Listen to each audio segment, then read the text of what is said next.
एक बार शादी के बाद पहली बार मैके आई बेटी जब वापस ससुराल जाने लगी तो माँ बाप ने उसे बहुत से तोहफे तोआइफ दिए, जिसमें बाप ने बेटी को एक अगरबत्ती का पैकेट भी दिया और उससे कहा कि बेटी तुम जब भी नमाज पढ़ो या दुआ करो तो इस अगरबत्ती को जरूर जला लेना।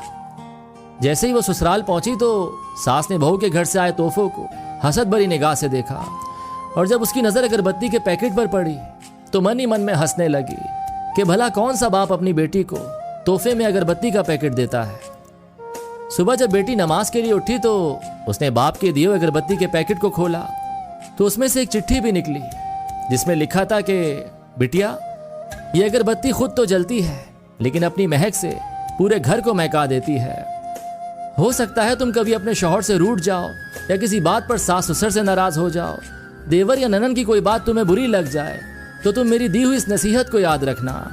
इस अगरबत्ती की तरह जलना। जैसे अगरबत्ती खुद जलकर अपनी महक से दूसरों को तरोताज़ा रखती है, उनको सुकून देती है, इसी तरह बेटी तुम भी सह जाना। अपने ससुराल को महका समझकर अपने अच्छे रवैये और खुश इखलाकी से उनके घर के सुकून की वजह बन जाना। ये पढ़कर बेटी फूट फूट कर रोने लगी तो उसका शौहर और सास ससुर भी वहां पहुंच गए और पूछने लगे कि क्या हुआ। तो बहू ने वो चिट्ठी अपने शौहर को दे दी। जब शौहर ने